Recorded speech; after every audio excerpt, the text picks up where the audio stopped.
briefly, assuming all works well.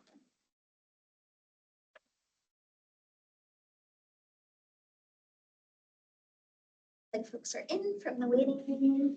Perfect. We'll just give them a minute to all get admitted. Great. So welcome, everyone. This is the second annual public hearing of the Office of Affordable Healthcare. I am Meg Garrett-Reed. I'm the Executive Director of the Office of Affordable Healthcare, and I am thrilled this year to be joined at the hearing by Katie Seneschal, who joined the office back in the spring as Senior Analyst and is focused on our data analytics portfolio. So we like to say we have doubled the staff capacity of the office in the last year. Just to briefly go over the agenda for today's hearing, we're going to start off with a presentation by Katie and myself, covering briefly some information about the Office of Affordable Healthcare, giving an overview of some data and information about healthcare coverage and spending in Maine at a high level. And then Katie's going to present a new work product from the office that was just released yesterday, a set of dashboards on hospital payments and utilization. So a little bit more of a deep dive into one focus area that's some new work coming out of the office. Just after that, we'll go to public comment. Plan to start with consumers. So I gave a heads up to Rose in the room that we'll call on her first. And we have one consumer planning to testify virtually. So we'll try to do that first up, just to let those folks go if they need to. And then we'll move through the list of folks who signed up to give public comment, most in this room today. And just wanted to give a quick reminder, we're accepting the written public comment through next Friday, the 4th of October. Wanted to give folks plenty of time if they would like to respond to the data that we're presenting today or respond to other comments to add more in written testimony. The page on our website for the public hearing has information about how to do that. We do have just a quick little form to fill out, but it is just contact information and then an upload of a document. So you can plan to sort of write testimony free form in whatever format length you'd like and upload it there. So moving into our overview of the Office of Affordable Healthcare, just as a reminder, since we are relatively new, we are an independent executive agency. And our establishing legislation is quite broad. It directs our office to analyze healthcare cost growth and spending trends, including correlation to quality and consumer experience. And then based on that analysis and the data that we collect and we study, we're directed to develop proposals to come back and present to legislators and other policymakers on a variety of topics, including the cost-efficient provision of high-quality healthcare, coordination, efficiency, and quality of the healthcare system, consumer experience with the healthcare system, and healthcare affordability and coverage for individuals and small businesses. We're also directed to monitor the adoption of alternative payment models, both here in Maine and nationally around the country, and to provide staffing support to Maine's Prescription Drug Affordability Board, which is a separate board that meets bi-monthly, but information about those meetings is available on our website. And finally, the statute that established our office also established an advisory council on affordable health care to provide us with feedback, advice, and guidance from a variety of different stakeholders who are appointed by legislative leadership. We meet with that group bi-monthly, and those meetings are open to the public. Information about them is available on our website. So if you're interested in keeping up with the work of the office or getting deeper dives into some of the data, we do sometimes get very weedy in conversations with that group. You're welcome to join those meetings either in person or virtually. Next, I just wanted to briefly cover a set of guiding principles that the office worked with the advisory council to establish in our first few meetings and first few months of existence. This was really just to help us, it's, as I said, a broad mission that our office has, and we wanted to figure out a way to provide some direction and sort of some parameters around how we would prioritize work. So the first of those principles is a focus on the big picture.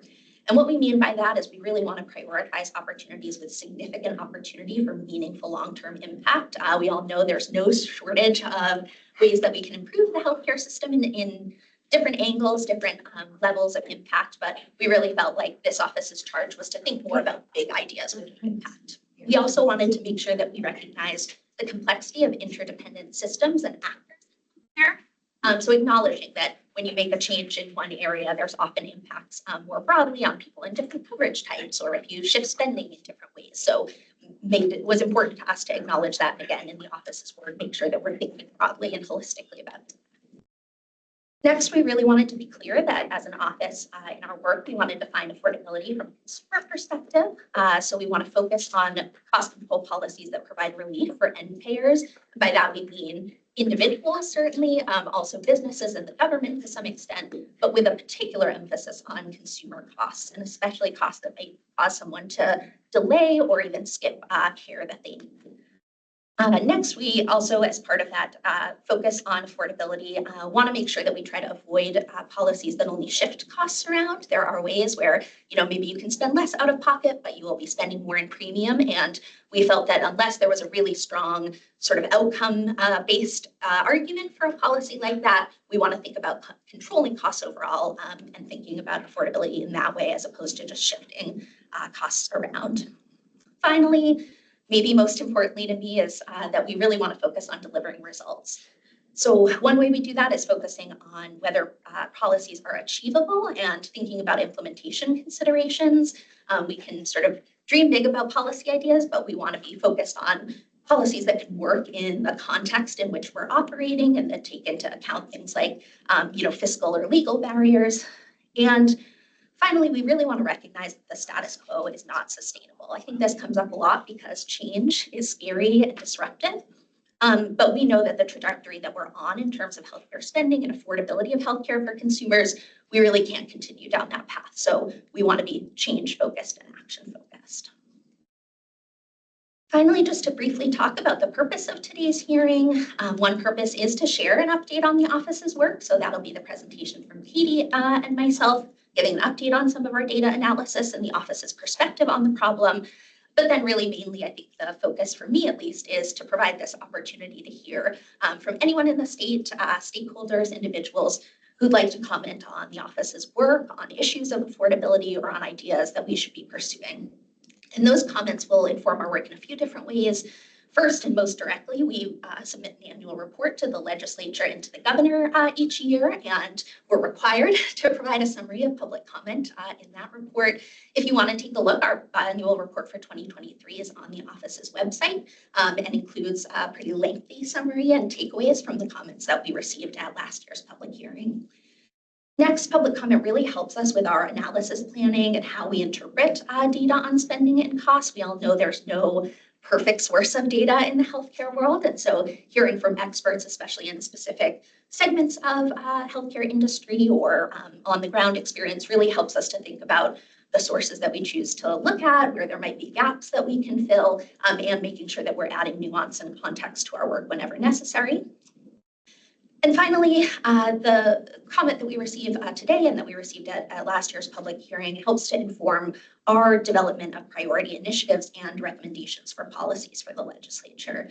Given that our office was really new last year and we were really getting stood up and just getting things started, we were more of a supporting role, I think, in legislative actions last year. We participated in some task force, provided some commentary, but really thinking this year with a new session starting, a long session starting, about opportunities to provide some recommendations to the legislature about ideas or opportunities.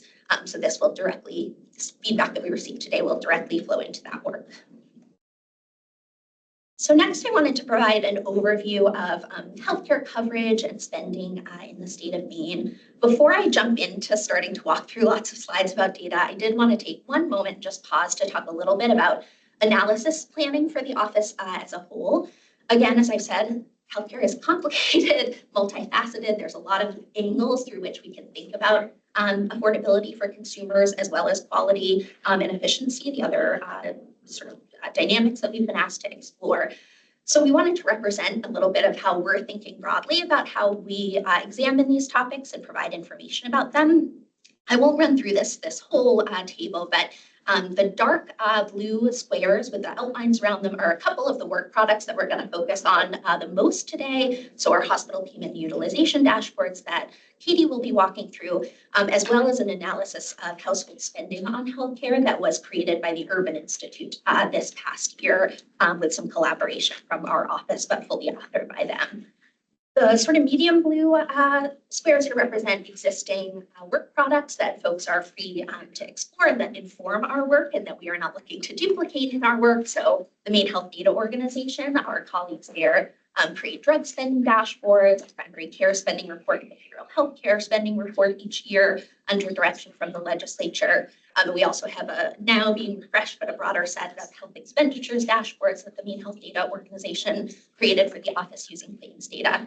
But you'll see here we are planning future work on access and equity issues, on clinical quality metrics, provider cost and performance analysis, as well as some even deeper dives using claims data in the future. So this is all to say today's presentation is a snapshot of some of our significant products from the year that we focused on, but by no means meant to be representative of all challenges or areas of opportunity in healthcare data research or policy.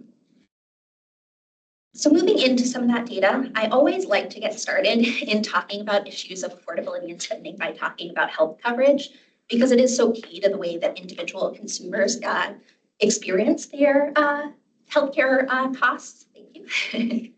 So to give an overview of where kind of coverage stands in Maine right now, 53% of people roughly in the state of Maine have commercial health insurance. And what we mean by commercial health insurance is coverage through an employer or through a family member's employer, as well as people who go out and purchase their own insurance from an insurance company, often through coverme.gov, which is the state's marketplace, but sometimes directly from the insurance company. So as you see that more than half of people in Maine have that type of coverage. 20% have MaineCare, which is Maine's Medicaid program. Medicaid is a federal state partnership program that provides coverage for people based on their income or sometimes on their disability status. Generally provides very, very low cost or in many cases free care to those individuals. And then finally, Medicare, which is a solely federal program that provides primarily health care to people over the age of 65, but also to some people with long-term disability as well. We did call out Medicare as being a more significant portion of sort of people covered in the state of Maine than in other states or the national average, given that we do have a population that is older on average than most other states.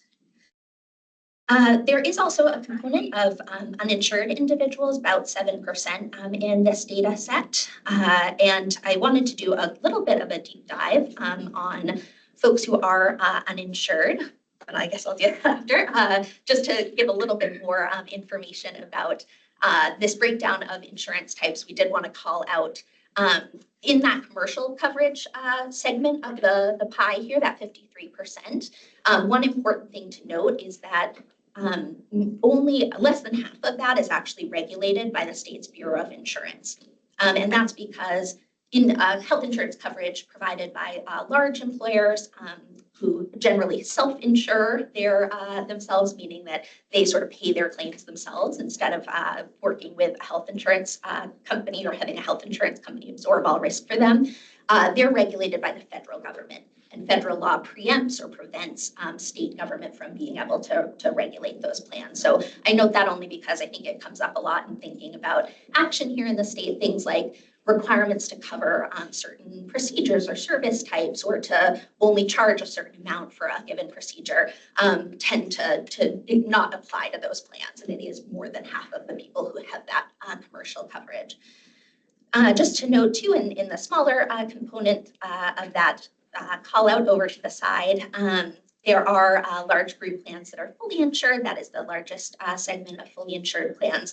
And then as you see, individuals who purchase their coverage for themselves are only about 5% in total of all covered lives here in the state. So a relatively small group, and those who have small group insurance, so work for an employer with less than 50 employees, are even smaller.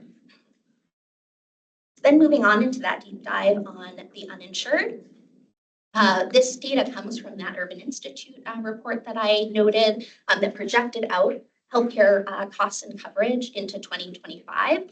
They did that because we've had a lot of changes in healthcare coverage related to the pandemic, related to state policy changes, the expansion of Medicaid back in 2019, and then some further coverage expansion. So this is a helpful way of thinking as things begin to settle down a little bit in 2025, what does insurance look like? So a few interesting pieces, about 60,000 people we expect to be uninsured in 2025. In that group, young adults are the most likely to go without insurance. About 70% of uninsured Mainers will live in families with at least one full-time worker in the household. And then I thought very helpful to see that about or almost 70% of Mainers who are uninsured will be eligible for public benefits to support buying health insurance coverage or accessing health insurance coverage.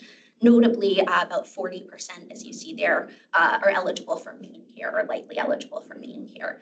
And then a further 31% eligible for premium tax credits, which can make buying their own insurance more affordable. So I think just important to remember there as we think, and we've made amazing progress, I will say, in the state of Maine in the last 10 years or so, in large part thanks to many people in this room, in reducing the uninsured rate. We have quite a low uninsured rate here in the state of Maine now, but thinking about who remains in that uninsured group, there are gaps in terms of eligibility for coverage, but we also have folks who are eligible who need to be reached. You know, maybe they're unaware, or they faced administrative barriers in signing up. So that feels like a big area of opportunity. Moving on to those folks who do have insurance and getting a little bit of a better understanding of their experience. This is again from the Urban Institute. As it shows, that the black line going across the graph is the average percent of household spending that Maine households spend on healthcare. This is inclusive of premiums, but also all out-of-pocket costs that folks are needing to meet when they're actually accessing care.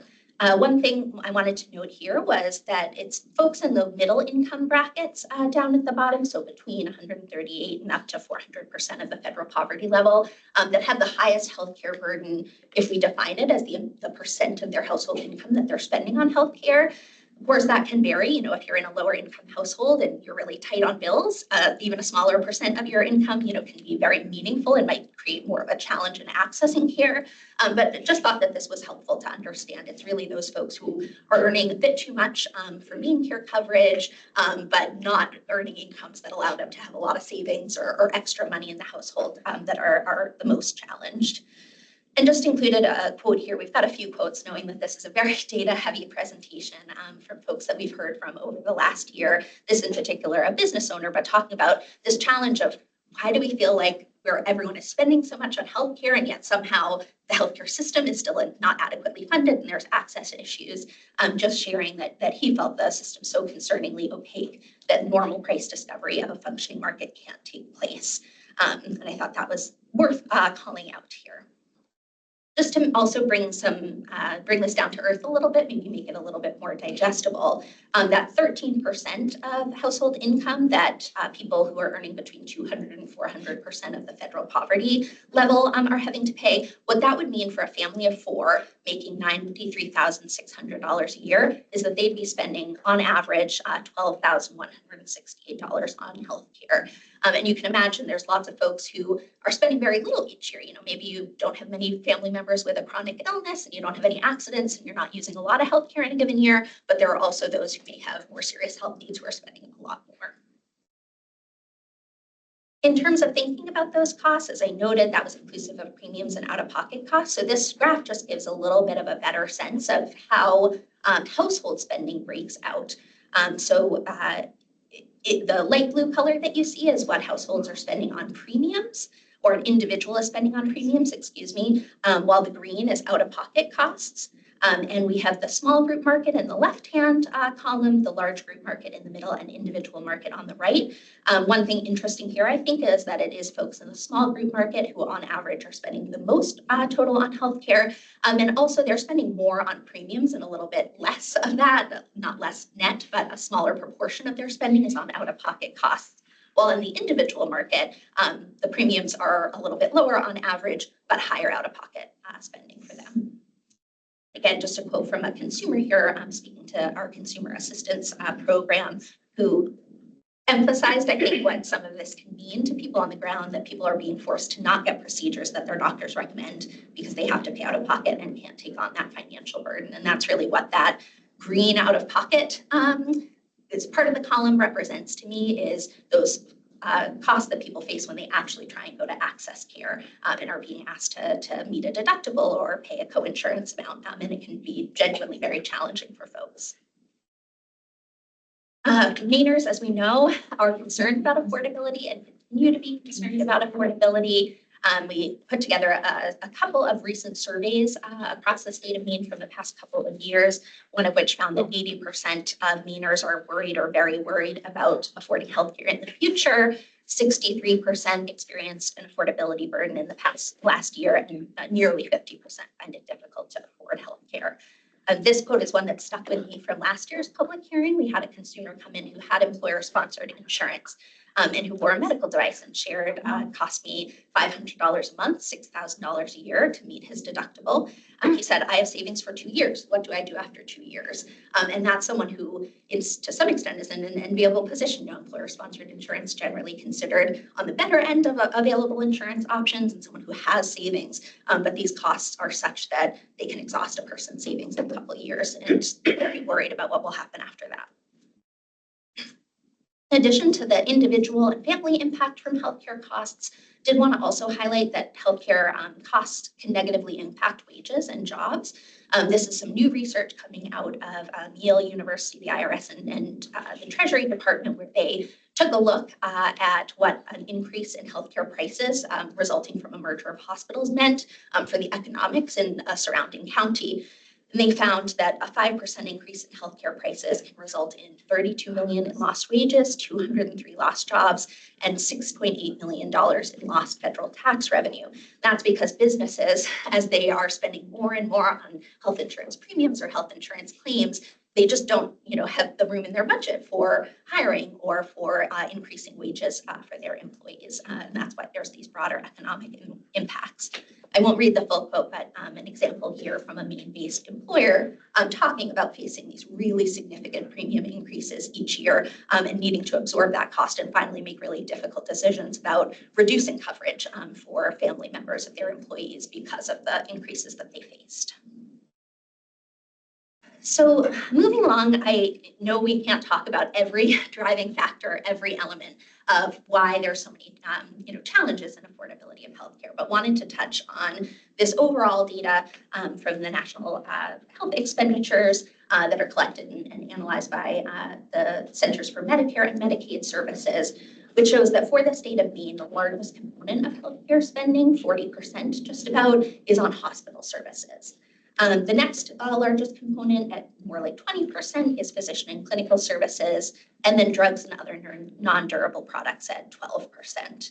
And we wanted to call this out because, again, as we're thinking about how we develop an agenda for further research and for more exploration to be able to understand these issues better, it's one reason why we wanted to focus on hospital costs to begin with, because they are such a significant component of overall health spending in the state.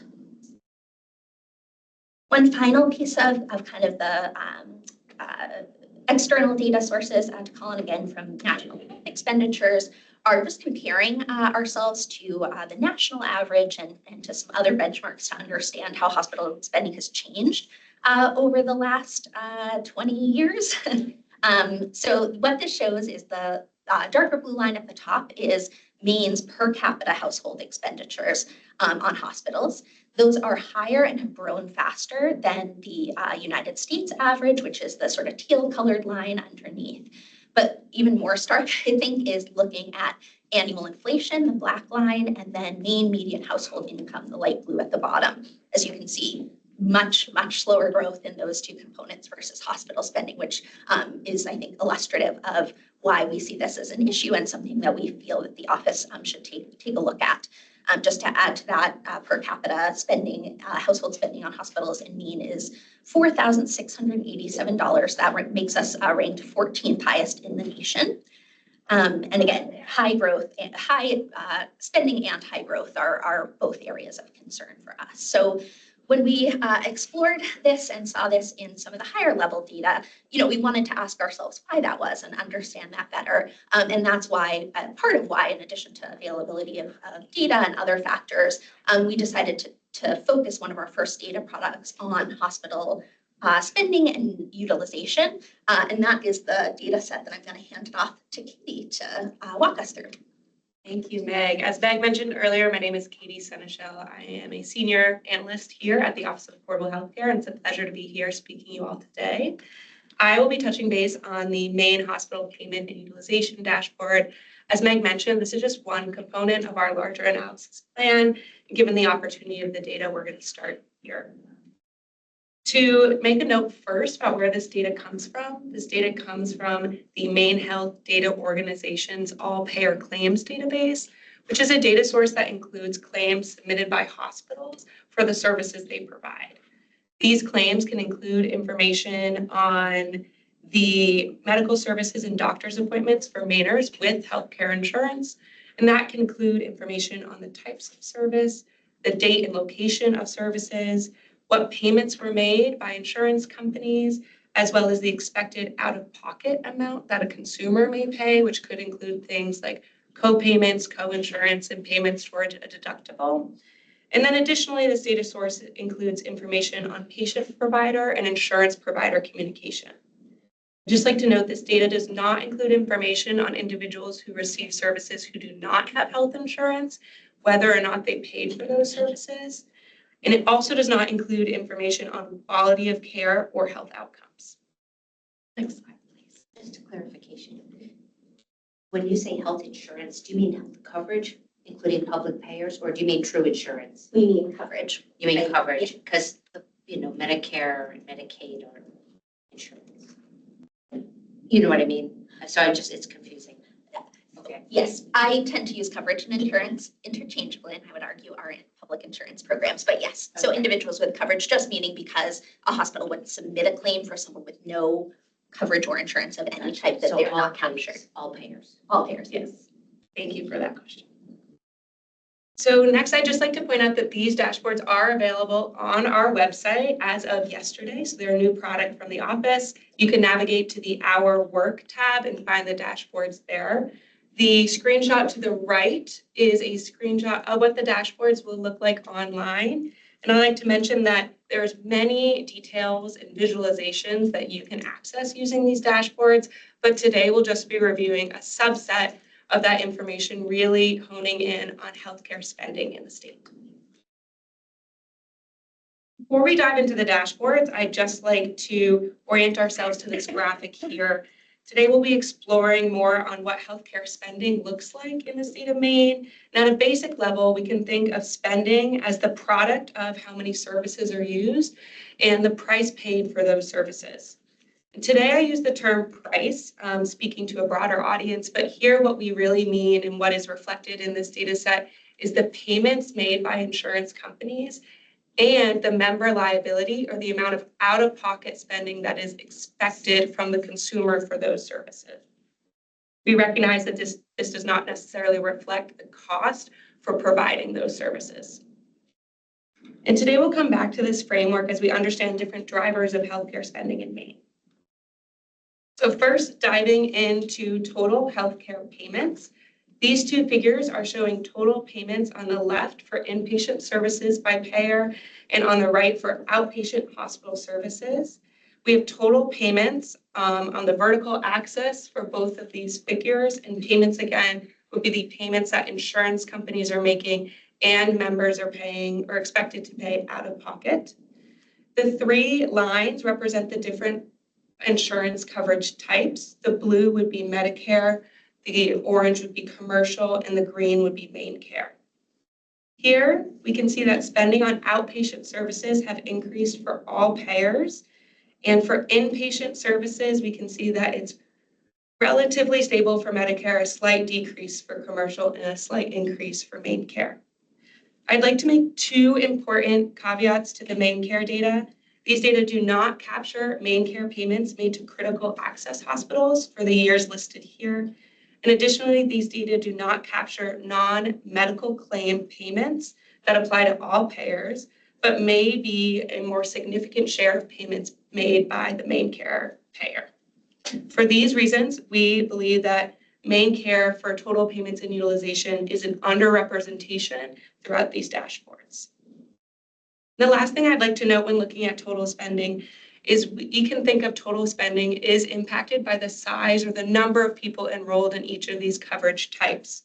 So if we would want to compare between coverage types here, it's a little bit more difficult. However, we can look at something like payments per capita, which is the next slide, thank you. which represent the average payment per one member enrolled for each of the coverage types. And here this allows us to think about spending across coverage types, comparing Medicare, commercial, and Maine care. Here what we see is that outpatient services, here we can see that outpatient services has increased for Medicare and commercial payers, but Medicare pays more per member than commercial, which could be explained in part due to Medicare's older population requiring more healthcare services. Next slide, please. If we're interested in learning a little bit more about what could be driving increases in healthcare spending for these services, we can consider our graphic again and think next about the components of what may go into spending. First, we'll start with utilization. So here we are looking at the number or utilization, which would be for inpatient services on the left again and outpatient services on the right, per 1,000 insured or 1,000 people enrolled in this insurance coverage type. And again, this allows us to control for the number of people enrolled and really compare across our insurance types. What we can see here is that Medicare members use more hospital services than people with other coverage types, but that in general, this utilization for Medicare is declining for both inpatient and outpatient services. We can see that for commercial services, it's remained relatively consistent for inpatient services and has increased slightly in utilization for outpatient services. If we next want to look at the other component of healthcare, which is price per service, and again, when I say price, I'm referring to payments per unit that insurance companies make and the member liability or the expected amount by the consumer, we can look further into price per unit or payments per unit. And here we can see that payment per unit is on our left axis or our vertical axis. And what I'll mention here is that inpatient services, we see a much larger range of payments, and that can really represent that inpatient services are often services given to more complex patients and that carry a larger cost of providing those services than our outpatient services. But what we really see here is that commercial payers pay more per service for both inpatient and outpatient services, and that this payment per service has grown faster over the years of 2017 to 2022 compared to the other coverage types.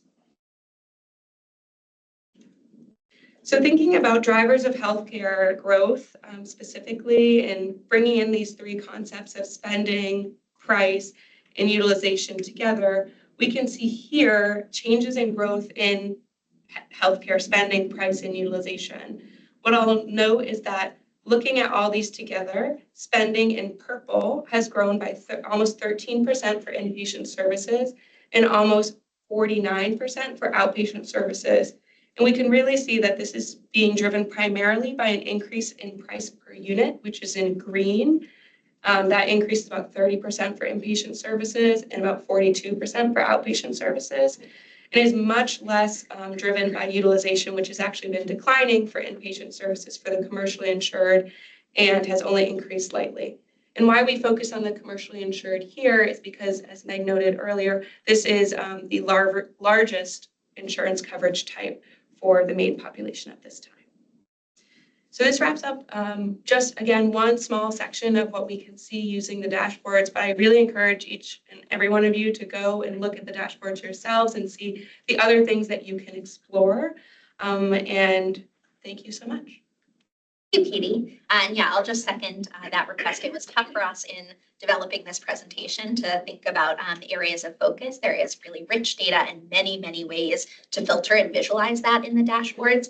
So we'll certainly be using them more, talking about them more, and would love for others to make use of them as well and share your feedback. But as Katie noted, wanted to start here because of that component of hospital spending being so significant. And I should have added earlier, commercial insurance is the largest segment of our coverage types. And it's also one where the state has some additional ability to sort of influence policy or make changes, given that Medicare is a federal program and Medicaid is a joint federal state program. So that's another reason, in addition to what we see in the trend, the increases in spending and price for the commercial market that made us want to dive in here. So that closes out our presentation, and I will pause there and move into the public comment section of the presentation. Wanted to note a couple things just in terms of kind of housekeeping.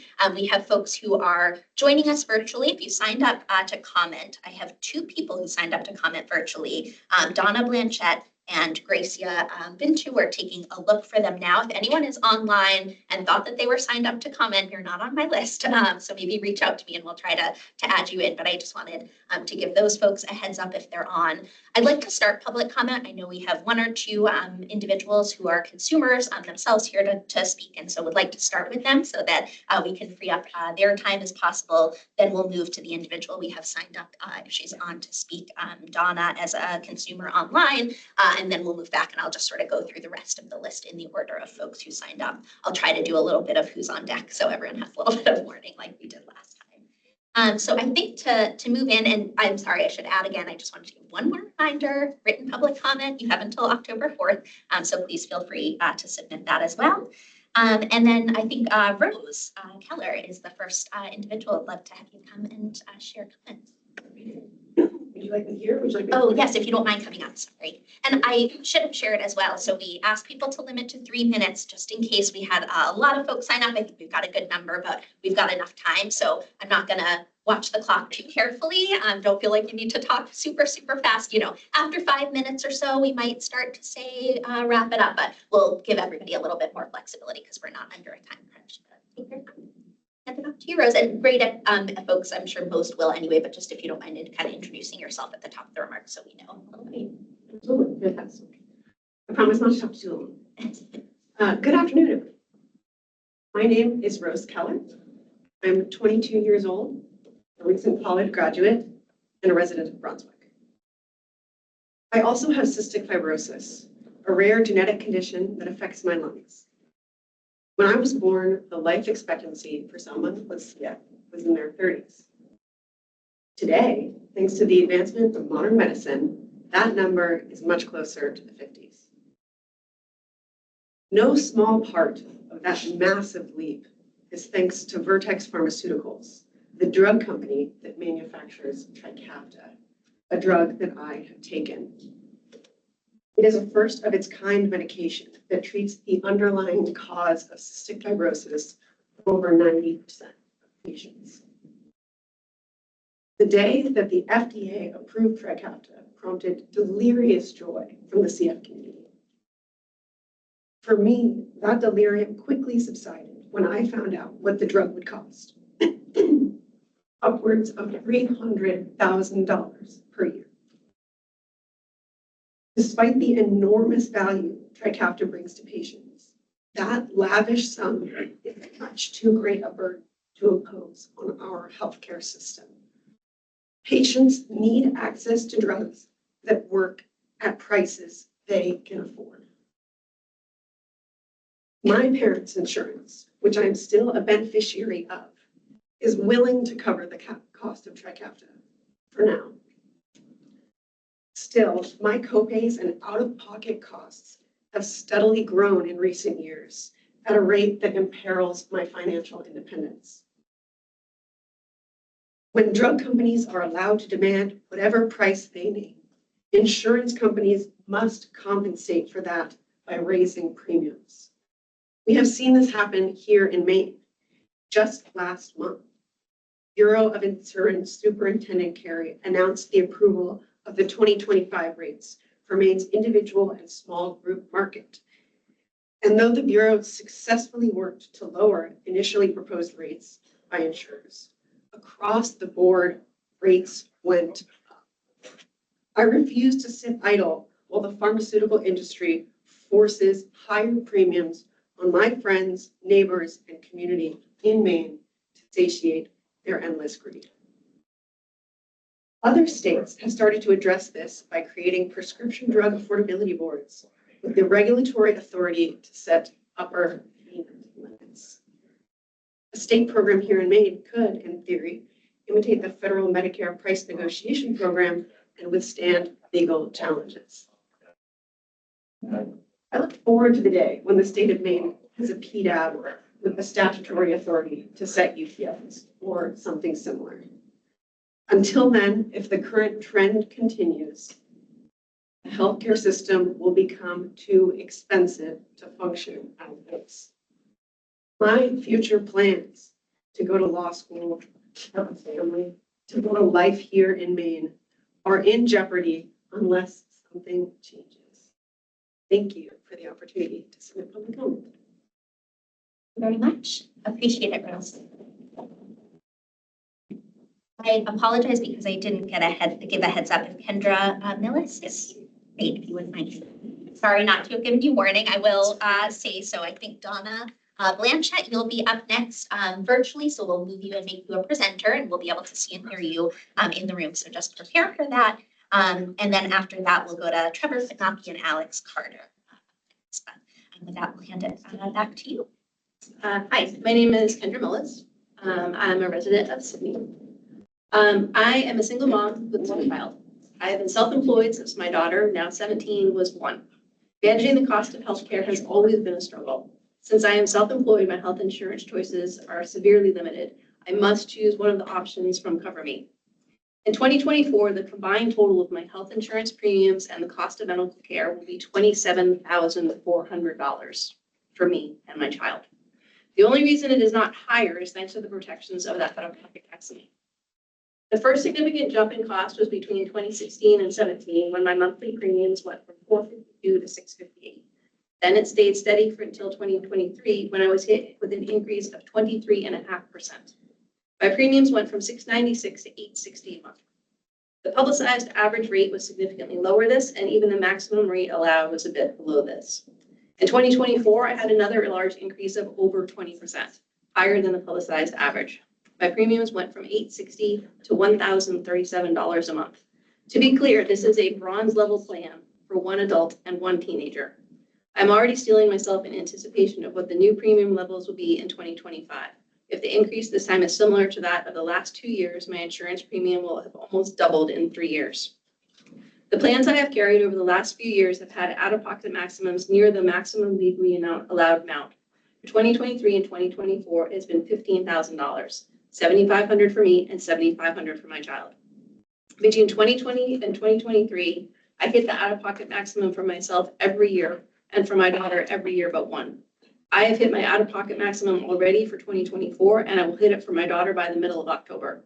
That's $15,000 in medical expenses every year for 5 years, above and beyond what I pay for health insurance. To put it another way, in the last 5 years, between out-of-pocket medical expenses and insurance premiums after the tax subsidy, I have spent approximately $100,000. With these amount of medical bills, a reasonable person might ask what chronic or critical issues the two of us are dealing with. The answer is none. Neither of us has diabetes or cancer or any serious disability. The issues we have faced over the last few years are the kinds of issues anyone might encounter at almost any time. Appendicitis, endometriosis, a shoulder injury, in addition to regular routine care. As a self-employed person, I have to make more money than someone with an employer to end up at the same level. The self-employment tax takes 14% of my income. Then I have to pay the full cost of health insurance premiums. I can accept both of those things. What I can't accept is that I have to pay the same amount or more for that employers pay for their employees' coverage, but the coverage I receive leaves me spending significantly more on healthcare than people who are covered by employer-based plans. The most recent statistics that I could find indicated that there are well over 60,000 self-employed people in Maine. The largest employer in the state employs approximately 20,000 people. With only 3 companies to choose from CoverMe, all 3 companies could have the business from self-employed people equivalent to the largest group in the state, and yet we are treated and charged as individuals. I have many questions about the system of healthcare and insurance in our state, and I hope that my written comments will be read after I submit them, as many of those comments are included there. Most importantly, I hope that strong action is taken to decrease the cost of healthcare and insurance that burdens the state of Maine citizens. Thank you very much, Kendra. And definitely assure everyone we read written comments very, very carefully. So don't feel that those are going into a void somewhere. We read and make sure to summarize, as I said, in our reports and in our other work. With that, I think that we have Donna Blanchett. If you are online, you should be able to turn on your camera if you'd like to, or certainly your microphone to share if you would like to speak. Um, Good afternoon. My name's Donna Blanchett. I live in Auburn. Thank you for the opportunity to speak today. I have a lot of medical needs. I have CMT, a progressive nerve disease that impacts my mobility. I need medication to manage my mental health. I take a small tote bag of medication with me whenever I travel. I regularly see at least 5 different types of providers. I'm lucky that I'm able to get a lot of care that I need, but the biggest barrier I face is consistency. I used to work as a firefighter, and back then I had excellent insurance. I've been on disability since 1994, and have been on and off Maine Care ever since. The last time I qualified for Maine Care was during the pandemic, and a few months ago, during the great unraveling, I lost my Maine Care coverage again. The only thing that changes in my financial situation is my SSDI income. Every time I get a cost of living raise, I'm in danger of losing Maine Care coverage. I make 1638 monthly. Right now, I have Quimby and Medicare Advantage plan with Aetna. It could be worse. Quimby helps me pay for a medication that otherwise would be over $1,500 for a 30-day supply. But there are things I'm worried about. I need a knee replacement, and I'm not sure what coverage I will have. I used to have a personal support specialist, but I lost that benefit along with Maine Care. There was a peer support person I could call to help navigate my health needs. I don't have that anymore. It feels like I get services for a while, only to have them yanked out from under me. I also want to draw attention to the connection between healthcare and housing. In the past few years, I've had to deal with a lot of changes in my housing situation. It's made me think, unless someone is housed, they can't worry about their health care because they're in total turmoil. They're just trying to survive every day. We need to think about stable housing as health care. Thank you for your time. Thank you very much, Donna. Appreciate your comments and taking the time to join us. And as always, just want to say a special thank you to folks here speaking on their own behalf as consumers. We know it's hard to take time out of away from work and away from daily life to do that. So very much appreciated. I'm going to now just start, as I said, kind of going through the rest of my list in order. So Trevor Patnaki, if you don't mind coming up, and then we'll go to Alex. And after that, Edward Maleo, if he is here. Fantastic. Thank you, Meg, and thank you to all the consumers that showed up today. It's really powerful. Like your personal stories, I think they're really impactful. I am Trevor Putnaki. I'm the president and CEO of the Healthcare Purchaser Alliance of Maine. We're a nonprofit organization created by Maine employers and public trust to advance healthcare quality, affordability, and access in the state of Maine. We represent about a quarter of the commercial population. I am also the chair of the advisory committee to the Office of Healthcare. I want to be clear, I'm speaking really just in my capacity as the Purchaser Alliance CDO here. So as we've heard, it's no surprise to anybody in this room that businesses and individuals are struggling with unsustainable increases in healthcare costs that are leaving Mainers increasingly unable to afford care and employers searching for ways to absorb double-digit premium increases. These rising costs have eaten into wages, and they've led to higher premiums, more cost sharing, higher deductibles for Maine families. Maine has the distinction of being in the top 10 for highest individual deductibles in the country right now, which I think is a group that nobody wants to be in this room here. Over half of small businesses have said that they are raising healthcare costs on their members to meet rising premiums. And almost 3 in 10 small businesses have cut their employee benefits over the last few years. 24% have stopped offering health insurance altogether. This is a trend that continues to become more and more problematic. As Meg mentioned, hospital spending comprises about 50% of the spend across our book of business, both medical and pharmacy. So I think it is right to focus on hospital costs. At the same time, we've heard from hospitals in the media and in testimony since really the pandemic and before that they're really struggling to deal with their own rising cost structures. We can see in research that we've done that many Maine hospitals are dealing with very slim or negative margins. But the solution to this on the hospital side has been to just raise prices year over year. And because we live in such a consolidated healthcare market, they've largely been successful at doing that. And I think, I'm going to submit testimony with a lot more data and a lot more details. But I'm here to say that this is really not an acceptable solution to this problem anymore. We can't just continue to raise prices to address the challenges faced by our hospital systems. They're not the only ones that are facing affordability challenges. It's particularly acute for individual consumers and small businesses, but it's really a challenge for everyone in the state. We have seen that hospitals around the country have been successful at reducing their cost structure through really targeted focuses on efficiency. University hospitals in Ohio was successful over just the course of 18 months at cutting the cost of treating Medicare enrollees by over a third, which has become a frequent talking point of hospitals that they have to charge commercial purchasers 250, 300% of Medicare because they're being underpaid on the public side. I think hospitals need to focus more on efficiency. They need to do a lot more to make sure that their own house is in order, as we as employers are doing and consumers are doing with our own budgets to accommodate these rising costs and inflation and all the challenges that we face as a society. I do think that given the financial picture of hospitals, there may be need for sort of an upfront investment to help them get to that place of efficiency. But I think it's going to be money really well spent in the short term to get to better long-term affordability. Again, I think the trajectory we're on is completely unsustainable. We have to do something. We can't just continue to funnel money into the system, the same old broken system, and expect things to change. We have to do something differently. And frankly, I personally believe that there needs to be a meaningful incentive for hospitals to do this, or else they're just going to continue to leverage their market clout to raise prices. And I think that there needs to be really transparent, trackable metrics by which we gauge success in this area.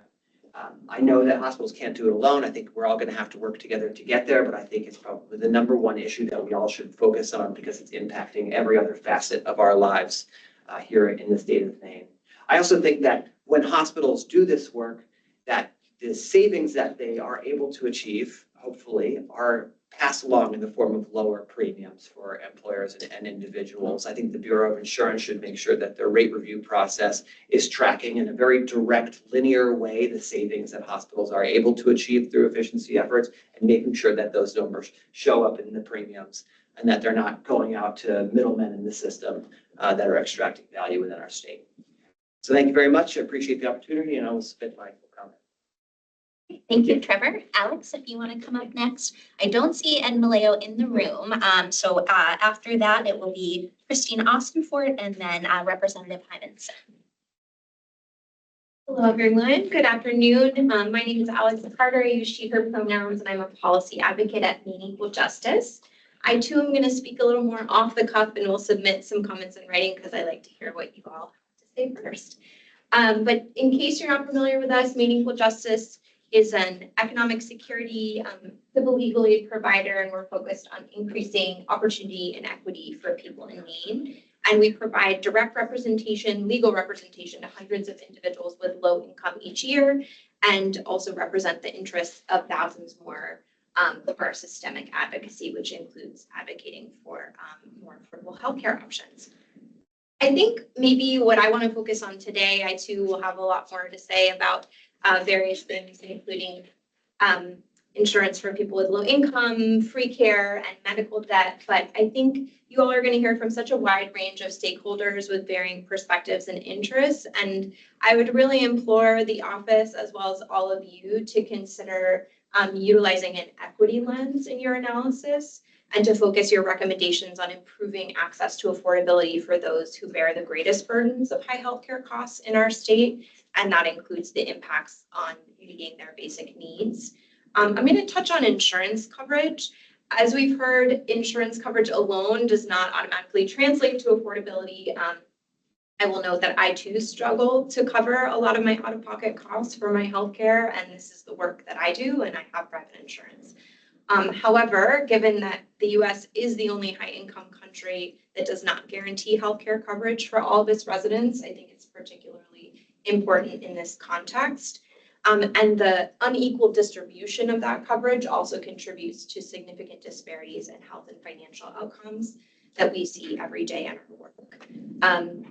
The threat of medical debt looming as well can really cause people to postpone and forego necessary or preventative care.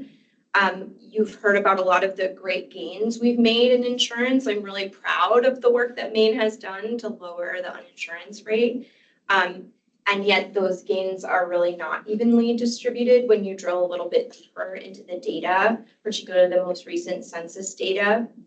You can see pretty stark disparities in healthcare coverage based on income, race, and then immigration status. The Urban Institute's data really shows this, that as incomes fall, uninsurance rates increase pretty reliably. So over 8% of those below 138% of the federal poverty level are projected to be uninsured following the unwinding in 2025, while only 4.4% of Mainers above 400% are estimated to go without health insurance. These differences are a lot more pronounced when they intersect with race and immigration status. I won't go through all of those figures, but I am going to focus on immigration status because this is a large part of the work that we do at Maine Equal Justice, and immigrants are largely invisible in a lot of the data that we see. However, last year, based on some analysis the Migration Policy Institute did, there are over 3,000 adults in Maine with a qualifying low income who are currently ineligible for Maine care based solely on their immigration.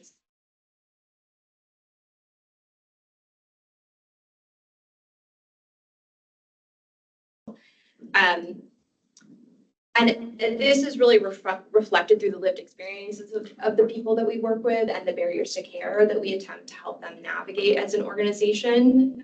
It looks like a young adult that we're working with disabilities who requires in-home support but is aged out of Maine care eligibility, cannot access those supports. It looks like a survivor of domestic violence who had her glasses confiscated at the southern border and now cannot afford an eye exam or new prescription lenses. I think about a parent and a home health aide who's struggling with a chronic condition herself, and yet needs to care for other people in her home and for her career. And I would say in the most extreme cases, we've seen an increase in cases of individuals who are experiencing organ failure, but cannot be put on wait lists for transplants because they are not eligible for public insurance, and emergency Maine care does not pay for organ transplants. So this can really be the difference between life or death for many people in our state. And I will end by saying, if the state is sincere in our efforts to reduce costs to consumers and close disparities in healthcare coverage and health outcomes, our immigrant community members cannot be discounted in our solutions. And I would ask us all to count them and to count them as deserving to be included in our care and our healthcare system. Thank you. Thank you, Alex. I'm giving a last call for Ed, but I do not see him. So I will ask Chris Austinford to come up next, then Representative Hymanson, and then Rachel Culver. Next on deck.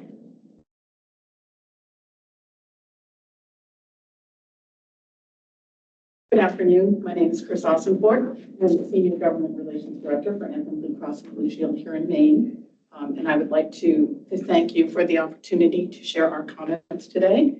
I would also note that Dan Demerit from the Maine Association of Health Plans is traveling today and could not be here, but he will be submitting written comments on behalf of the association.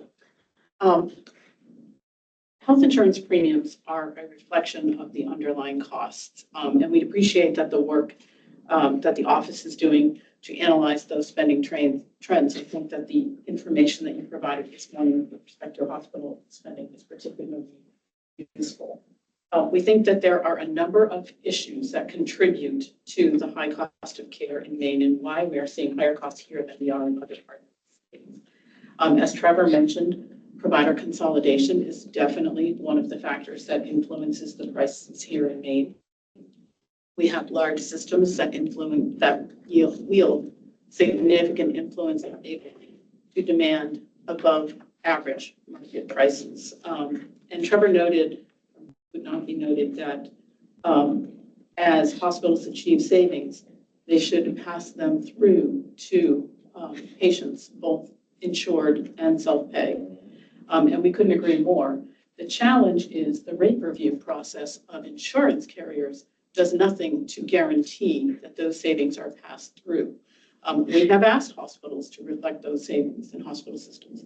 And when they decline, there is no lever that we can push or pull to have those savings pass through. So looking at insurance rates to make sure that the savings pass through, the challenge with that is there's no requirement that the savings be passed through to us in the first place.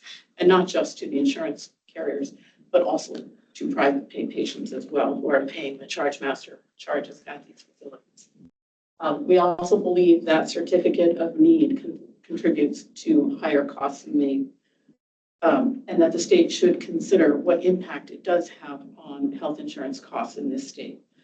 For example, the certificate of need can hinder the development of alternative sites of care with high quality and lower costs, such as ambulatory surgical centers. And we will include some data in our testimony about the differences that can be seen in Maine and New Hampshire. And New Hampshire does not have certificate of need. They have far more ambulatory surgical centers and far lower prices than we do for certain procedures that can be performed at those locations.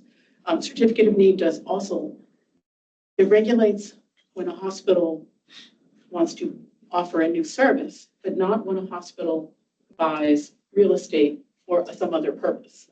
So if capital investments are to be looked at, perhaps we need to broaden the scope of the investments that should be examined through certificate of need.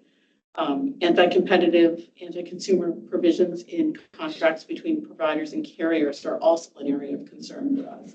These allow hospital systems to prohibit insurers from tiering and directing members to lower sites of care. They can require that all hospitals be in the network, regardless of network adequacy needs. Mandated benefits are another area that can contribute to significant cost. Each year, when the Bureau of Insurance does a mandated benefit study, they include an estimate of how much mandated benefits add to premium. And in January 2024, some studies that were issued by the Bureau with respect to mandated benefits indicate that mandates comprise about 10.5% of premium. Now, some of those mandates are now generally accepted in standards of care. They may have been ahead of their time when enacted, but it still is worth looking at when we see mandated benefit proposals. And I had a conversation with someone years ago that sort of stuck with me about mandated benefits. And she said that when we look at mandated benefits, we need to consider, are they life enhancing or life saving? Because if they're life saving, they should be covered. If they're life enhancing, perhaps not because of the cost associated with it. We are proactively focusing on plan design, trying to make our plans more affordable, greater access to care. I would also stress that the importance of prior authorization and utilization management as a way to control healthcare costs and make sure that members are getting the right care at the right time. And so with that, we'd be happy to submit comments. I have a lot more, but it's probably better for written comments. So thank you. Thank you. Yes, and welcome more detail as always, but thank you, Chris. So next up, Representative Hines, and then we'll have Rachel Collmore and then Sam Halliburton.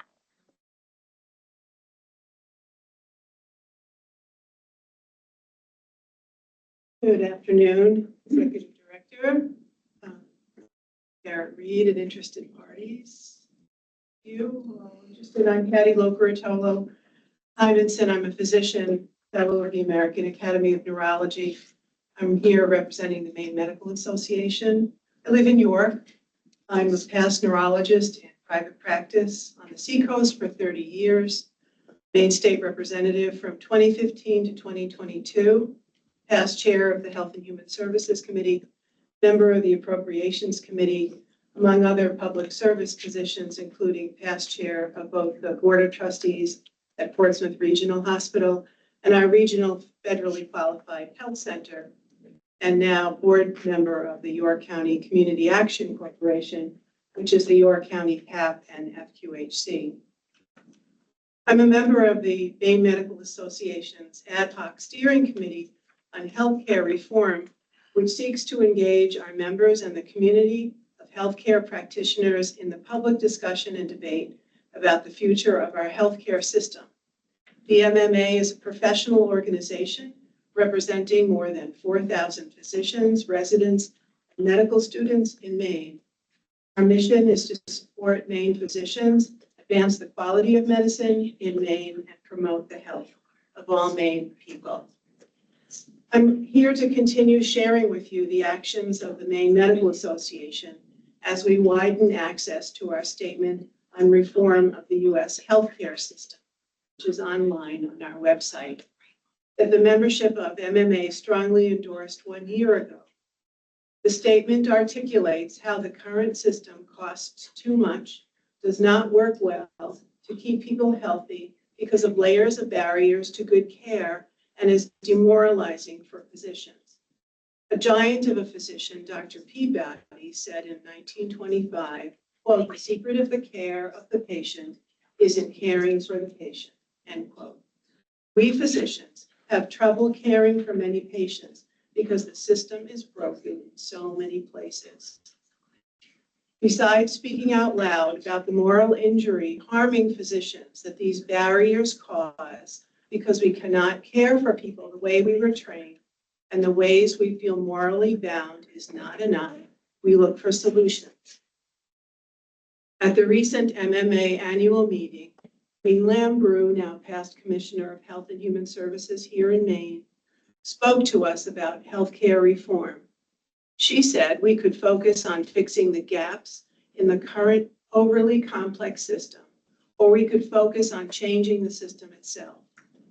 But fixing the gaps creates ever more complexity, and changing the system seems overwhelming in these complex political times, and it would be a federal, not a state effort. While the OAHC works through its mandates and guiding principles with cost lowering at the center, the MMA will continue to widen our access to our statement. We advocate universal coverage. Paying for expensive system is crippling for our patients and demoralizing for us. We have listening sessions at breweries in Portland and Bangor soon, representation at the American Medical Association, discussions with the governor's office and physician legislators about bills for the 132nd Maine legislature. We just produced an array of short videos to tell our patients' stories and our own. Over the past year, we have written letters to the editors and opinion pieces in the major Maine publications. I feel compelled to share with you my sense of my experience as a physician in our system. The MMA recognizes that our membership has differing opinions about healthcare systems, its pros and cons. Our members have differing views on the solution to the problems and inequities of our current system.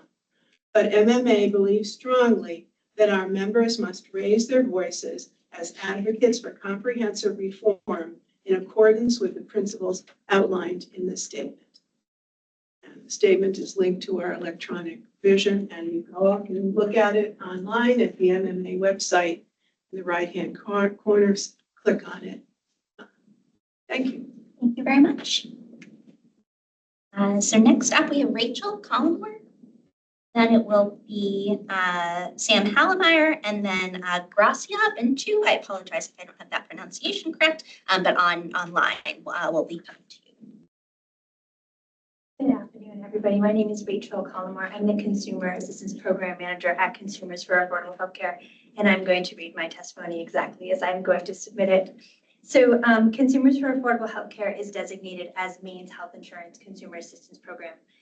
We deliver consumer assistance program services statewide through a toll-free helpline staffed by trained experts into private and public health insurance eligibility by helping Mainers enroll in or apply for coverage virtually and in person, through outreach and education, assistance with private insurance appeals and grievances, and linking Mainers to safety net programs, including hospital free care, community health centers, and prescription drug assistance programs. In 2023, Maine's Consumer Assistance Program took 5,062 calls from Mainers to our helpline. Consumers regularly report affordability as a health insurance coverage barrier. In the past year, callers reported high premiums, out-of-pocket costs, high deductibles, high unexpected medical costs, little or no awareness of hospital free care laws, and inadequate prescription drug coverage. Some Mainers tell us the cost of monthly premiums are barriers to enrolling in coverage. When they explored plans with cheaper monthly premiums, the higher deductibles and other out-of-pocket costs associated with such plans caused even greater concern. Some Mainers who share their stories include a small business owner from Oakland. She says, I am a small business owner and my family currently has a health insurance plan through the marketplace. Our health insurance care premiums and out-of-pocket expenses increased significantly last year. Our current annual family deductible is $26,000. We have significant out-of-pocket expenses every year and pay $1,600 a month in health insurance premiums. Affording healthcare is so challenging. We have bills to pay, and the next thing you know, we get a hospital bill of $3,000 for one visit. When we get bills like this, we often have to put it on a credit card because payment is required within 30 days, or we have to be late on our other bills. I had a call with the hospital recently to see if we could get a discount for paying in full, but was told that I needed to pay that day or the bill would go to collections. As a small business, we shouldn't be struggling this way. And there's this caller from Kennebec County. My wife and I have the same doctor. I'm on 8 prescription medications as opposed to my wife who is on 3 medications. My doctor, who is affiliated with a hospital system, is billing me more than my wife for an office visit because they tell me I am in a different tier of care because of the number of medications I take. I've never had an outpatient hospital charge for seeing my primary care doctor in an office setting until now. Now I have a $600 outstanding bill with my doctor's office because of all of these professional and hospital fees. It used to cost me $55 a month to see my doctor, and then all of a sudden I'm getting these extra fees tacked on. I think these are facility fees, but they're not calling them that. I've requested an itemized bill, but I've yet to get a response. And then Sean from Bangor says, free care helped me get the healthcare that I desperately needed at the time, even though I had insurance. The hospital that owned both the hospital and other service providers in the area have different billing departments that didn't talk to each other. I was billed and sent to collections for a service that should have been covered by free care. With anything else you buy, in general, you know the price going in, but in the medical industry, you really don't. At the very least, hospitals need to give people an idea of what the medical services will cost upfront so they can figure out if they can afford it. When healthcare is unaffordable, consumers are placed in an impossible situation. Forgo treatment, pay hundreds of thousands of dollars in medical bills, or end up with significant medical debt. We talked with people who are eligible for hospital free care, but were unaware that Maine's nonprofit hospitals are required to provide it to Mainers who qualify. Oh, I lost my place, I'm sorry. I got so excited. Some of these people had been sent to collections for services that should have been covered. When they do learn about free care, many report the application process can be confusing and complicated, and the application process varies by hospital. Often we're able to help Mainers enroll in affordable coverage and get the care they need through subsidized coverage on the Maine marketplace, coverme.gov. We've also helped Mainers apply for and access Maine Care, which has been extremely helpful to those with lower income, many who work in important but low-wage jobs where coverage is not offered or is unaffordable.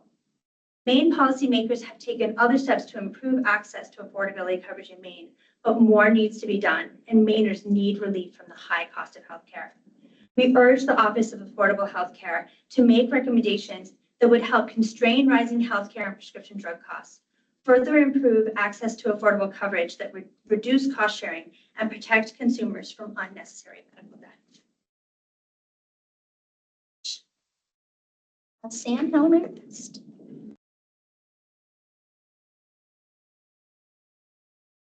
Good afternoon. My name is Sam Hollemeyer. I'm with PCMA, which is Pharmaceutical Care Management Association. PCMA is the National Trade Association for America's Pharmacy Benefit Managers, which offer prescription drug benefits to over 300 million Americans. I want to thank the Office of Affordable Healthcare today for allowing me to speak, and I do plan on following up with written comments. But I do want to get to 3 things today: affordability, competition, and examining the entire supply chain when it comes to prescription drugs. So to start off with affordability, we believe the root cause of affordability is the high list prices. And those prices are set by drug manufacturers. PBMs have no say in the list price of a drug. When a new drug comes out, a drug manufacturer does not call their local PBM and ask us what they should price this at. In fact, the opposite happens. PBMs actually can use various tools to pit drug manufacturers against each other to lower costs of those prices. We're concerned that policies to strip or limit PBM tools will do nothing to lower the list price. And then we also are concerned, and one of those tools is prior authorizations, which is used to control costs to ensure that patients are receiving the right medication at the right time. Now moving on to competition. So drug manufacturers utilize something called patent thickets, where we believe that they are gaming the system to keep the patent life on their drugs extended. Tactics such as undergoing minor molecule changes or administration of how the drug is given to a patient extends the life of these patents, which excludes generic competition from entering the market. So we just believe that promoting generics and biosimilars is something that's going to be used to lower costs for everyone. And we believe that the more competition that there is in all different drug types, generics, brands, specialty, the lower cost it is for consumers. Now, finally, examining the entire supply chain. Look, we're guilty of it. There is a lot of finger pointing between all of us. I just did it now in the speech. But at the end of the day, no one was required to use a PBM. PBMs exist to lower costs, and plans choose to use a PBM because it saves on costs. If PBMs weren't delivering on that, then they would not be hiring our services. And then finally, only focusing on one part of supply chain reflects looking at others who are not lowering costs for the entire system. Actually going to wrap it up. Thank you so much. Thank you, Sam. So next up is Gracia online. So if you are able to come on and come off mic, we should be able to hear you. And just briefly, Ann Wallison in the room will be next after that. My name is Gracia Bintu, and I'm a community health worker at New Maine Public Health Initiative. We are a non-profit community-based organization that strives to engage, empower, inform, advocate, and educate New Mainers on public health subject matters. My testimony will explore some of the most significant barriers facing New Mainers when it comes to healthcare affordability. We often find that our clients have trouble accessing free care. We often hear from our clients that they are not made aware of free care, face barriers accessing and completing the application for free care, which is typically only in English, and that unnecessary information is requested as part of the application process. One of our community health workers has assisted multiple people who have received unexpected medical bills, even though they qualify for free care. For example, they work with one client who was not informed that at the hospital that the specific lab service she needed was not covered by free care, although she informed the hospital that she was covered by free care. She left under the impression that her lab service has been covered. Despite this, she was sent a bill for this service that she could not afford to pay. This story highlights the need for greater transparency in the program.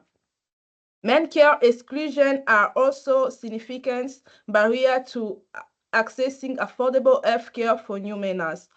Many of the clients we work with at NMPHI are income eligible for Medicare, but are excluded based on the immigration status. Many of these clients push off seeking out care until the last possible moment, when a medical circumstance has become dear and more expensive to treat. I hope the office will work to reduce barrier to free care. I suggest that the barrier I mentioned be addressed and that the application process be more consistent. For example, our clients will benefit from greater translation of application, more transparency around the program, and expanded income eligibility. I would also like to note that increased access to free care would allow some of our clients can avoid taking on medical debt, which often leads to greater difficulty affording basic needs such as gas, grocery, and heat. We would like to see the restoration of Medicare coverage for all Mainers, regardless of immigration status. In our work, we have seen the immense value of preventive care and early intervention in improving health outcomes and reducing healthcare costs.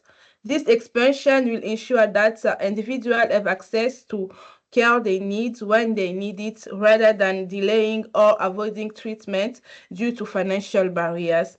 Thank you for the opportunity to testify, and I'll be happy to answer any question. Thank you. Thank you very much, Gracia. Thanks for joining You're us. welcome. So next up in the room is Anne Willison. I will say Anne is the last person that I have signed up, so we'll do a call at the end. And we can have the group speak. Thank you, Meg. I'm Ann Wallison. For people who don't know me, I'm an executive director at Consumers for Affordable Healthcare, also referred to as CAKE. And believe it or not, CAKE has been working for almost 40 years to try to improve access to affordable and quality healthcare in the state of Maine. I appreciate the opportunity to share what we learn from Mainers about barriers they face and to touch on recommendations that might be looked at to improve affordability in our state. I will be providing written comments that will go into much further detail about both barriers and recommendations. You already heard about the role that our organization plays, serving as Maine's Consumer Assistance Program, where we help Mainers every day explore their health coverage options, work on appealing denied claims with their carrier, and help them navigate safety net programs to cover services that aren't covered by their insurance. And while important efforts and steps have been made by our governor and by the legislature to address rising costs and affordability in Maine, it's clear that more needs to be done. Mainers continue to worry about and face barriers accessing affordable health care.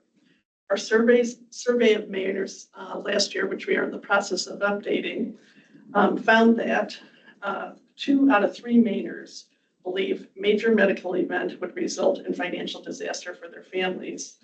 Half of those surveyed experienced discomfort or pain longer than they needed to, or skipped going to a doctor when they were sick due to high healthcare costs.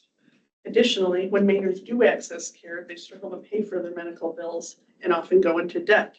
Nearly 6 out of 10 with commercial insurance indicated they have difficulties paying the cost applied to their deductibles. Half of those surveyed indicated not being able to afford a prescription drug or the medication they need. 1 in 3 Mainers reported they struggled to pay for basic necessities such as heat, food, or housing as a result of a medical bill. And those who struggle with those basic necessities report that it is a result of a hospital bill. And nearly 1 in 3 Mainers reported that they had been contacted by a collection agency for a medical bill that was sent to collections by a hospital. Again, policymakers in Maine have done amazing work to try to address affordability, but clearly more needs to be done. I'm not going to go into specific detail on barriers that we hear about every day from our helpline, but they do include rising medical and prescription drug costs. For example, the Maine Health Data Organization shows that over $170 million more was spent last year on the 25 most costliest prescription drugs provided in Maine, and that was on top of a similar amount the previous year. It's clear that Maine people, employers, and others are making difficult choices in order to afford the care that they need. We also hear about high hospital costs. Our survey released last spring found that 4 out of 10 Mainers have taken on medical debt, and that hospital-owned facilities are by far the most common source of medical debt, with 6 out of 10 reporting the largest share of their debt came from a hospital facility. Confusion about facility fees, when they are charged, how much they will be charged, and how such fees are developed are also concerns that are shared with us frequently.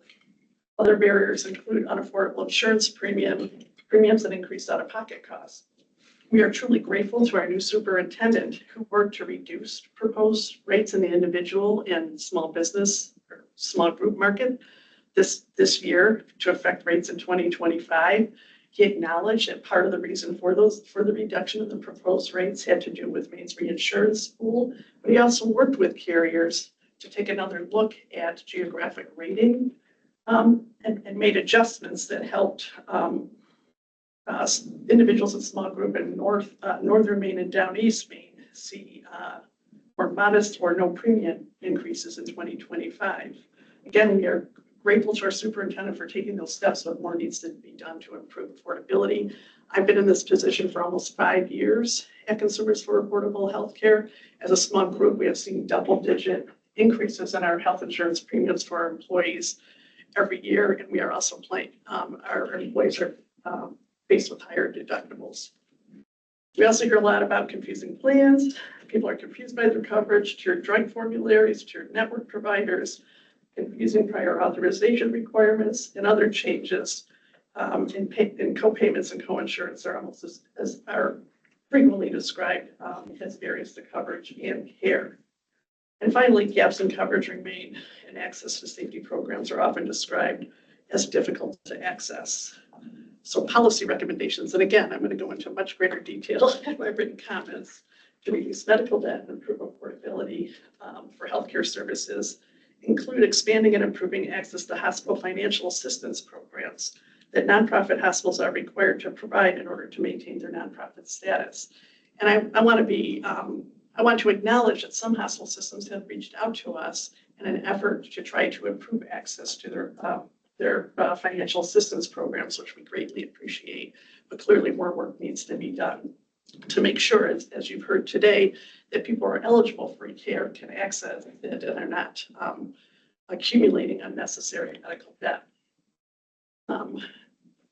We also urge policymakers to provide greater protections to Mainers from predatory medical credit card policies.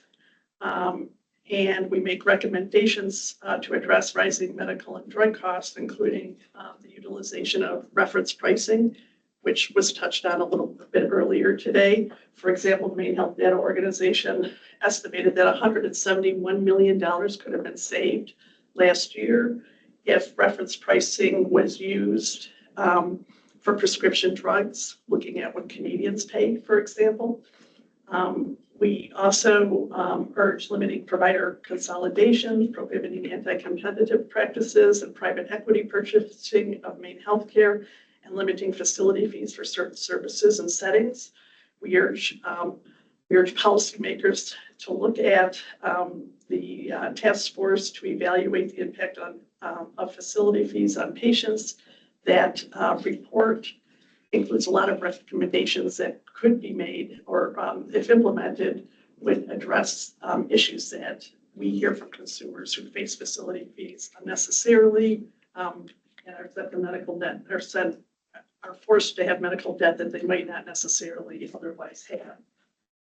And close to being done, other policy recommendations include reducing premium and out-of-pocket costs in a way that doesn't explode the bubble on the other side, talking about ensuring alignment of silver premiums for Affordable Care Act compliant plans, limiting cost sharing requirements, increasing standardization of clear choice plans, and strengthening rate review in Maine to include, for example, a closer look at carrier cost trends and geographic rating, an example I provided earlier. We also urge policymakers to consider establishing a public option plan in Maine. The Office of Affordable Healthcare did put out a report this year. We urge policymakers to take a closer look at it. The office explored the utility benefits of a public option, but it also talked about other policy initiatives that might be considered to address affordability, including state-funded subsidy programs, integration of affordability standard and insurance rate reviews, promoting value-based benefit design and payment models, and the implementation of a cost growth target.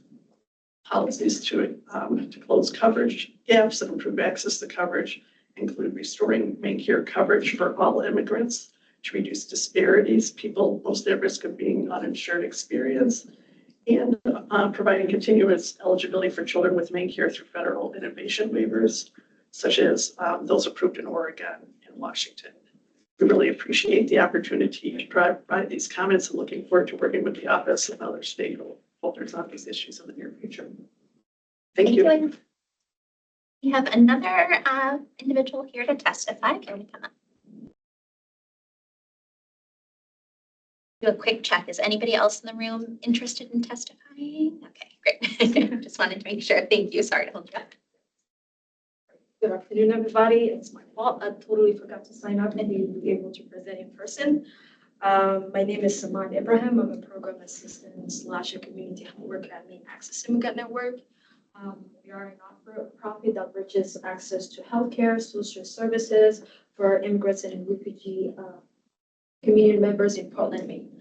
I will offer some example from new Mainers that I recently worked with that illustrate some of the significant barriers to care we see among immigrant communities.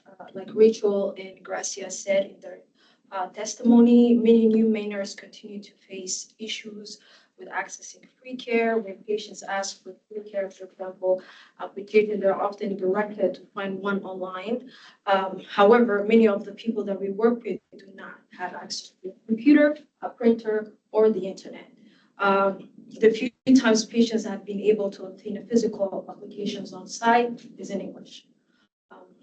When patients are not connected to organizations such as us, they do not have access to internet, they end up having to use the English application, which makes the process really difficult. Also, I found it difficult to discern what is required for application depending on the hospital you're at. These are some of the barriers that makes it difficult for people in the immigrant communities to enroll and use free care that are income eligible for. We're also continuing to see the rise of medical debt among our clients. Some of our community members who receive medical bills that are unable to pay, that are eventually sent to collection. Free care can be an important tool to ensure more patients do not end up taking on medical debt. Many of our community health workers assist patients who receive bills, particularly from lab services and imaging. Despite being enrolled in free care, for example, a client enrolled in free care recently had a bill for imaging services that was sent to collection. We were able to resolve the issue with the hospital billing department. However, many patients do not know why they're receiving these bills and assume they do not have to pay them because they are enrolled in free care. Most often, these bills go unpaid and is eventually sent to collections. Patients end up taking on a medical debt unnecessarily and unexpectedly for this reason. I urge the office to expand and improve access to hospital financial assistance programs. These programs must be widely publicized, especially in the immigrant communities and in the hospital settings. Patients should be informed if the service they need or seeking is out of their free care coverage. Application process for free care and financial aid assistance programs should be streamlined to avoid harmful waiting periods. Patients should not receive bills that they don't need to pay. Increasing the poverty level income limit that patients must fall below the qualified will expand free care coverage for some immigrant families.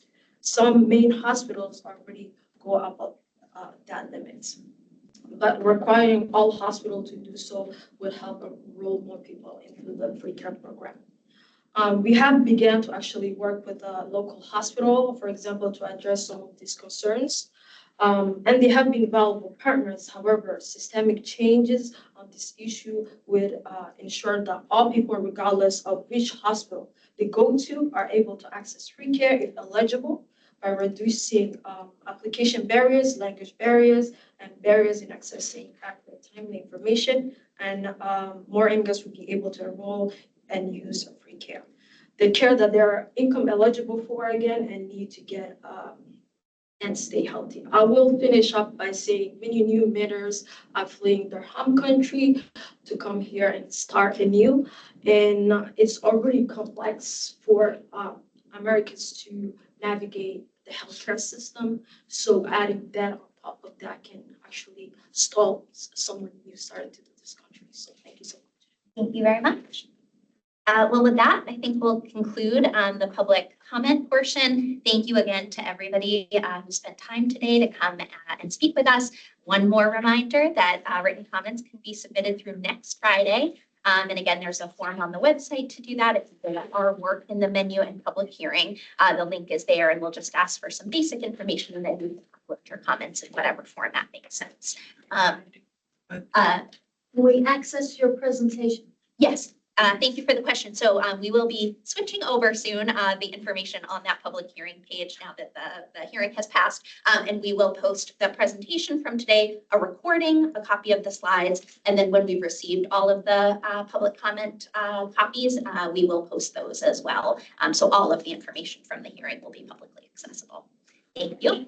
And so, yeah, thank you again. And I will just say, really look forward to working with all of you in the months and the years ahead. As we said, we have a lot more to do and a lot more ambitions to continue to produce analyses that are helpful and inform this conversation and to make policy recommendations to our legislature to advance change and begin solutioning for some of the challenges that we've heard about today. So with that, I'll close us out and thank you all again.